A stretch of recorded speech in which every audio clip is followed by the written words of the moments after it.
ಕನ್ನಡ ಚಿತ್ರರಂಗದ ಪ್ರತಿಭಾವಂತ ನಿರ್ದೇಶಕರಲ್ಲಿ ಒಬ್ಬರು ದಿವಂಗತ ಗುರುಪ್ರಸಾದ್.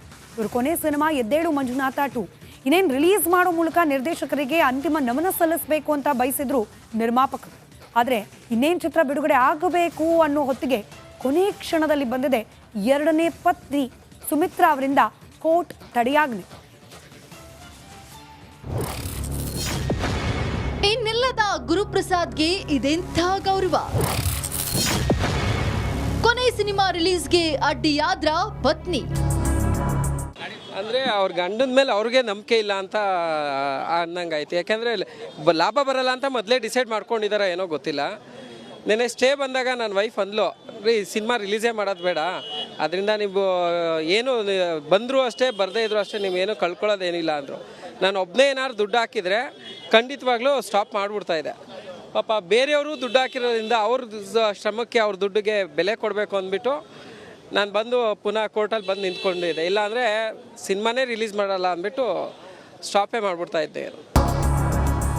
ಎಲ್ಲವೂ ಅಂದುಕೊಂಡಂತೆ ಆಗಿದ್ರೆ ಪ್ರತಿಭಾವಂತ ನಿರ್ದೇಶಕ ಗುರುಪ್ರಸಾದ್ ನಿರ್ದೇಶಿಸಿದ ಕೊನೆ ಸಿನಿಮಾ ಎದ್ದೇಳು ಮಂಜುನಾಥ 2 ಭಾಗ ಇಷ್ಟೊತ್ತಿಗೆ ನಾಡಿನ ಥಿಯೇಟರ್ನಲ್ಲಿ ತೆರೆಗಪ್ಪಳಿಸಬೇಕಿತ್ತು. ಟ್ಯಾಲೆಂಟೆಡ್ ಡೈರೆಕ್ಟರ್ ಗುರುಪ್ರಸಾದ್ ಕೊನೆ ಸಿನಿಮಾ ಅನ್ನೋ ಲೆಕ್ಕದಲ್ಲಾದ್ರೂ ಅಭಿಮಾನಿಗಳು ಈ ಫಿಲಂ ನೋಡೋದಕ್ಕೆ ಇಚ್ಛೆ ಪಟ್ಟಿದ್ರು ನಿಜ. ಆದ್ರೆ ಇನ್ನೇನು ಸಿನಿಮಾ ಬಿಡುಗಡೆ ಕಾಣಬೇಕು ಅನ್ನೋ ಹೊತ್ತಿಗೆ ಅದರ ಹಿಂದಿನ ದಿನ ಬಂದಿದ್ದೇ ಕೋರ್ಟ್ ತಡೆಯಾಜ್ಞೆ. ಈ ಸ್ಟೇಗೆ ಕಾರಣ ಗುರುಪ್ರಸಾದ್ ಎರಡನೇ ಪತ್ನಿ ಸುಮಿತ್ರಾ ಅನ್ನೋ ಆರೋಪ ನಿರ್ಮಾಪಕರದು. ಕಳೆದ ವರ್ಷ ನವೆಂಬರ್ 4ರಂದು ಮಾದನಾಯಕನಹಳ್ಳಿ ಪೊಲೀಸ್ ಠಾಣೆ ಲಿಮಿಟೆಡ್ನ ಅಪಾರ್ಟ್ಮೆಂಟ್ ಒಂದರಲ್ಲಿ ನೇಣು ಬಿಗಿದ ಸ್ಥಿತಿಯಲ್ಲಿ ಪತ್ತೆಯಾಗಿತ್ತು ನಿರ್ದೇಶಕ ಗುರುಪ್ರಸಾದ್ ಮೃತದೇಹ. ಆರ್ಥಿಕ ಸಂಕಷ್ಟದಿಂದ ಬೇಸತ್ತು ಗುರುಪ್ರಸಾದ್ ಆತ್ಮಹತ್ಯೆಗೆ ಶರಣಾಗಿದ್ರಂತೆ. ಗುರುಪ್ರಸಾದ್ ಹಾಗೆ ನೋಡಿದ್ರೆ ಕಟು ವಿಮರ್ಶೆಗಳ ಹಂತರಗಳಲ್ಲಿ ನಾಡಿಗೆ ಹಲವು ಉತ್ತಮ ಚಿತ್ರಗಳನ್ನ ಕೊಟ್ಟಿದ್ದು ಗುರುಪ್ರಸಾದ್. ಮಠ, ಎದ್ದೇಳು ಮಂಜುನಾಥ, 2ನೇ ಸಲ, ಡೈರೆಕ್ಟರ್ ಸ್ಪೆಷಲ್, ರಂಗನಾಯಕ ಮುಂತಾದ ಸಿನಿಮಾಗಳ ನಿರ್ದೇಶಿಸಿದ ಗುರುಪ್ರಸಾದ್ಗೆ ಮೊದಲು ತಮ್ಮ ಬ್ಯಾನರ್ನಿಂದ ಎದ್ದೇಳು ಮಂಜುನಾಥ 2 ಸಿನಿಮಾ ರಿಲೀಸ್ ಮಾಡೋ ಕನಸಿತ್ತು. ಗುರು ಕೊನೆ ಸಿನಿಮಾ ರಿಲೀಸ್ ಮೂಲಕ ಅವರಿಗೆ ಗೌರವ ಸಮರ್ಪಿಸಬೇಕು ಅನ್ನೋ ನಿರೀಕ್ಷೆಯಲ್ಲಿದ್ದ ಸಿನಿಮಾ ನಿರ್ಮಾಪಕರಿಗೆ ಈಗ ಕೈಕಟ್ಟಿ ಹಾಕಿದಂತಾಗಿದೆ ಕೋರ್ಟ್ ತಡೆಯಾಜ್ಞೆ.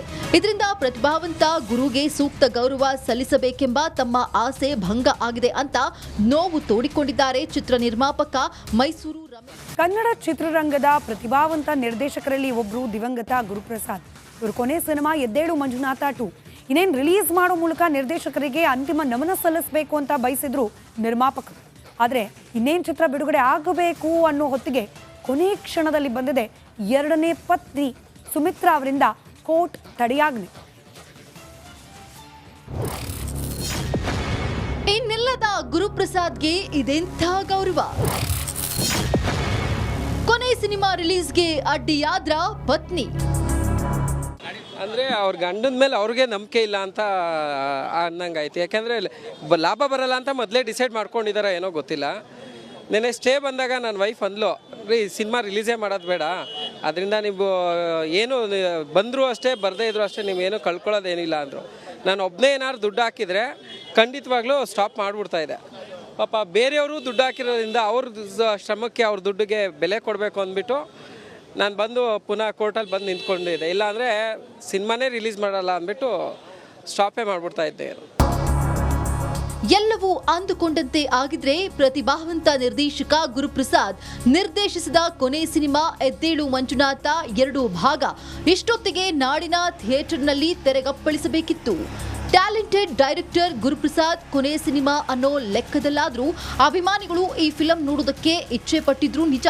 ಆದ್ರೆ ಇನ್ನೇನು ಸಿನಿಮಾ ಬಿಡುಗಡೆ ಕಾಣಬೇಕು ಅನ್ನೋ ಹೊತ್ತಿಗೆ ಅದರ ಹಿಂದಿನ ದಿನ ಬಂದಿದ್ದೇ ಕೋರ್ಟ್ ತಡೆಯಾಜ್ಞೆ. ಈ ಸ್ಟೇಗೆ ಕಾರಣ ಗುರುಪ್ರಸಾದ್ ಎರಡನೇ ಪತ್ನಿ ಸುಮಿತ್ರಾ ಅನ್ನೋ ಆರೋಪ ನಿರ್ಮಾಪಕರದು. ಕಳೆದ ವರ್ಷ ನವೆಂಬರ್ 4ರಂದು ಮಾದನಾಯಕನಹಳ್ಳಿ ಪೊಲೀಸ್ ಠಾಣೆ ಲಿಮಿಟೆಡ್ನ ಅಪಾರ್ಟ್ಮೆಂಟ್ ಒಂದರಲ್ಲಿ ನೇಣು ಬಿಗಿದ ಸ್ಥಿತಿಯಲ್ಲಿ ಪತ್ತೆಯಾಗಿತ್ತು ನಿರ್ದೇಶಕ ಗುರುಪ್ರಸಾದ್ ಮೃತದೇಹ. ಆರ್ಥಿಕ ಸಂಕಷ್ಟದಿಂದ ಬೇಸತ್ತು ಗುರುಪ್ರಸಾದ್ ಆತ್ಮಹತ್ಯೆಗೆ ಶರಣಾಗಿದ್ರಂತೆ. ಗುರುಪ್ರಸಾದ್ ಹಾಗೆ ನೋಡಿದ್ರೆ ಕಟು ವಿಮರ್ಶೆಗಳ ಹಂತರಗಳಲ್ಲಿ ನಾಡಿಗೆ ಹಲವು ಉತ್ತಮ ಚಿತ್ರಗಳನ್ನ ಕೊಟ್ಟಿದ್ದು ಗುರುಪ್ರಸಾದ್. ಮಠ, ಎದ್ದೇಳು ಮಂಜುನಾಥ, ಎರಡನೇ ಸಲ, ಡೈರೆಕ್ಟರ್ ಸ್ಪೆಷಲ್, ರಂಗನಾಯಕ ಮುಂತಾದ ಸಿನಿಮಾಗಳ ನಿರ್ದೇಶಿಸಿದ ಗುರುಪ್ರಸಾದ್ಗೆ ಮೊದಲು ತಮ್ಮ ಬ್ಯಾನರ್ನಿಂದ ಎದ್ದೇಳು ಮಂಜುನಾಥ 2 ಸಿನಿಮಾ ರಿಲೀಸ್ ಮಾಡೋ ಕನಸಿತ್ತು. ಗುರು ಕೊನೆ ಸಿನಿಮಾ ರಿಲೀಸ್ ಮೂಲಕ ಅವರಿಗೆ ಗೌರವ ಸಮರ್ಪಿಸಬೇಕು ಅನ್ನೋ ನಿರೀಕ್ಷೆಯಲ್ಲಿದ್ದ ಸಿನಿಮಾ ನಿರ್ಮಾಪಕರಿಗೆ ಈಗ ಕೈಕಟ್ಟಿ ಹಾಕಿದಂತಾಗಿದೆ ಕೋರ್ಟ್ ತಡೆಯಾಜ್ಞೆ. ಇದರಿಂದ ಪ್ರತಿಭಾವಂತ ಗುರುಗೆ ಸೂಕ್ತ ಗೌರವ ಸಲ್ಲಿಸಬೇಕೆಂಬ ತಮ್ಮ ಆಸೆ ಭಂಗ ಆಗಿದೆ ಅಂತ ನೋವು ತೋಡಿಕೊಂಡಿದ್ದಾರೆ ಚಿತ್ರ ನಿರ್ಮಾಪಕ ಮೈಸೂರು ರಮೇಶ್. ಕನ್ನಡ ಚಿತ್ರರಂಗದ ಪ್ರತಿಭಾವಂತ ನಿರ್ದೇಶಕರಲ್ಲಿ ಒಬ್ಬರು ದಿವಂಗತ ಗುರುಪ್ರಸಾದ್. ಇವರು ಕೊನೆ ಸಿನಿಮಾ ಎದ್ದೇಳು ಮಂಜುನಾಥ 2 ಇನ್ನೇನು ರಿಲೀಸ್ ಮಾಡೋ ಮೂಲಕ ನಿರ್ದೇಶಕರಿಗೆ ಅಂತಿಮ ನಮನ ಸಲ್ಲಿಸಬೇಕು ಅಂತ ಬಯಸಿದ್ರು ನಿರ್ಮಾಪಕರು. ಆದರೆ ಇನ್ನೇನು ಚಿತ್ರ ಬಿಡುಗಡೆ ಆಗಬೇಕು ಅನ್ನೋ ಹೊತ್ತಿಗೆ ಕೊನೆ ಕ್ಷಣದಲ್ಲಿ ಬಂದಿದೆ 2ನೇ ಪತ್ನಿ ಸುಮಿತ್ರಾ ಅವರಿಂದ ಕೋರ್ಟ್ ತಡೆಯಾಜ್ಞೆ. ಇನ್ನಿಲ್ಲದ ಗುರುಪ್ರಸಾದ್ಗೆ ಇದೆಂಥ ಗೌರವ. ಕೊನೆ ಸಿನಿಮಾ ರಿಲೀಸ್ಗೆ ಅಡ್ಡಿಯಾದ್ರ ಪತ್ನಿ. ಅಂದರೆ ಅವ್ರ ಗಂಡನ ಮೇಲೆ ಅವ್ರಿಗೆ ನಂಬಿಕೆ ಇಲ್ಲ ಅಂತ ಅನ್ನಂಗಾಯ್ತು. ಯಾಕೆಂದರೆ ಲಾಭ ಬರಲ್ಲ ಅಂತ ಮೊದಲೇ ಡಿಸೈಡ್ ಮಾಡ್ಕೊಂಡಿದ್ದಾರೆ ಏನೋ ಗೊತ್ತಿಲ್ಲ. ನೆನೆ ಸ್ಟೇ ಬಂದಾಗ ನನ್ನ ವೈಫ್ ಅಂದ್ಲು, ರೀ ಸಿನಿಮಾ ರಿಲೀಸೇ ಮಾಡೋದು ಬೇಡ, ಅದರಿಂದ ನೀವು ಏನು ಬಂದರೂ ಅಷ್ಟೇ ಬರದೇ ಇದ್ರು ಅಷ್ಟೇ ನೀವೇನು ಕಳ್ಕೊಳ್ಳೋದೇನಿಲ್ಲ ಅಂದರು. ನಾನು ಒಬ್ಬನೇ ಏನಾದ್ರು ದುಡ್ಡು ಹಾಕಿದರೆ ಖಂಡಿತವಾಗ್ಲೂ ಸ್ಟಾಪ್ ಮಾಡಿಬಿಡ್ತಾಯಿದ್ದೆ. ಪಾಪ ಬೇರೆಯವರು ದುಡ್ಡು ಹಾಕಿರೋದ್ರಿಂದ ಅವ್ರ ಶ್ರಮಕ್ಕೆ ಅವ್ರ ದುಡ್ಡಿಗೆ ಬೆಲೆ ಕೊಡಬೇಕು ಅಂದ್ಬಿಟ್ಟು ನಾನು ಬಂದು ಪುನಃ ಕೋರ್ಟಲ್ಲಿ ಬಂದು ನಿಂತ್ಕೊಂಡಿದ್ದೆ. ಇಲ್ಲಾಂದರೆ ಸಿನಿಮಾನೇ ರಿಲೀಸ್ ಮಾಡಲ್ಲ ಅಂದ್ಬಿಟ್ಟು ಸ್ಟಾಪೇ ಮಾಡಿಬಿಡ್ತಾ ಇದ್ದೆ. ಎಲ್ಲವೂ ಅಂದುಕೊಂಡಂತೆ ಆಗಿದ್ರೆ ಪ್ರತಿಭಾವಂತ ನಿರ್ದೇಶಕ ಗುರುಪ್ರಸಾದ್ ನಿರ್ದೇಶಿಸಿದ ಕೊನೆ ಸಿನಿಮಾ ಎದ್ದೇಳು ಮಂಜುನಾಥ 2 ಭಾಗ ಇಷ್ಟೊತ್ತಿಗೆ ನಾಡಿನ ಥಿಯೇಟರ್ನಲ್ಲಿ ತೆರೆಗಪ್ಪಳಿಸಬೇಕಿತ್ತು. ಟ್ಯಾಲೆಂಟೆಡ್ ಡೈರೆಕ್ಟರ್ ಗುರುಪ್ರಸಾದ್ ಕೊನೆ ಸಿನಿಮಾ ಅನ್ನೋ ಲೆಕ್ಕದಲ್ಲಾದ್ರೂ ಅಭಿಮಾನಿಗಳು ಈ ಫಿಲಂ ನೋಡೋದಕ್ಕೆ ಇಚ್ಛೆ ಪಟ್ಟಿದ್ರು ನಿಜ. ಆದ್ರೆ ಇನ್ನೇನು ಸಿನಿಮಾ ಬಿಡುಗಡೆ ಕಾಣಬೇಕು ಅನ್ನೋ ಹೊತ್ತಿಗೆ ಅದರ ಹಿಂದಿನ ದಿನ ಬಂದಿದ್ದೇ ಕೋರ್ಟ್ ತಡೆಯಾಜ್ಞೆ. ಈ ಸ್ಟೇಗೆ ಕಾರಣ ಗುರುಪ್ರಸಾದ್ 2ನೇ ಪತ್ನಿ ಸುಮಿತ್ರಾ ಅನ್ನೋ ಆರೋಪ ನಿರ್ಮಾಪಕರದು. ಕಳೆದ ವರ್ಷ ನವೆಂಬರ್ 4ರಂದು ಮಾದನಾಯಕನಹಳ್ಳಿ ಪೊಲೀಸ್ ಠಾಣೆ ಲಿಮಿಟೆಡ್ನ ಅಪಾರ್ಟ್ಮೆಂಟ್ 1ರಲ್ಲಿ ನೇಣು ಬಿಗಿದ ಸ್ಥಿತಿಯಲ್ಲಿ ಪತ್ತೆಯಾಗಿತ್ತು ನಿರ್ದೇಶಕ ಗುರುಪ್ರಸಾದ್ ಮೃತದೇಹ. ಆರ್ಥಿಕ ಸಂಕಷ್ಟದಿಂದ ಬೇಸತ್ತು ಗುರುಪ್ರಸಾದ್ ಆತ್ಮಹತ್ಯೆಗೆ ಶರಣಾಗಿದ್ರಂತೆ. ಗುರುಪ್ರಸಾದ್ ಹಾಗೆ ನೋಡಿದ್ರೆ ಕಟು ವಿಮರ್ಶೆಗಳ ಹಂತರಗಳಲ್ಲಿ ನಾಡಿಗೆ ಹಲವು ಉತ್ತಮ ಚಿತ್ರಗಳನ್ನ ಕೊಟ್ಟಿದ್ದು ಗುರುಪ್ರಸಾದ್. ಮಠ, ಎದ್ದೇಳು ಮಂಜುನಾಥ, ಎರಡನೇ ಸಲ, ಡೈರೆಕ್ಟರ್ ಸ್ಪೆಷಲ್, ರಂಗನಾಯಕ ಮುಂತಾದ ಸಿನಿಮಾಗಳ ನಿರ್ದೇಶಿಸಿದ ಗುರುಪ್ರಸಾದ್ಗೆ ಮೊದಲು ತಮ್ಮ ಬ್ಯಾನರ್ನಿಂದ ಎದ್ದೇಳು ಮಂಜುನಾಥ 2 ಸಿನಿಮಾ ರಿಲೀಸ್ ಮಾಡೋ ಕನಸಿತ್ತು.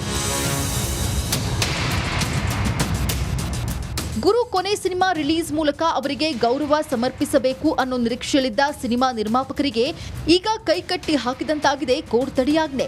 ಇದರಿಂದ ಪ್ರತಿಭಾವಂತ ಗುರುಗೆ ಸೂಕ್ತ ಗೌರವ ಸಲ್ಲಿಸಬೇಕೆಂಬ ತಮ್ಮ ಆಸೆ ಭಂಗ ಆಗಿದೆ ಅಂತ ನೋವು ತೋಡಿಕೊಂಡಿದ್ದಾರೆ ಚಿತ್ರ ನಿರ್ಮಾಪಕ ಮೈಸೂರು ರಮೇಶ್.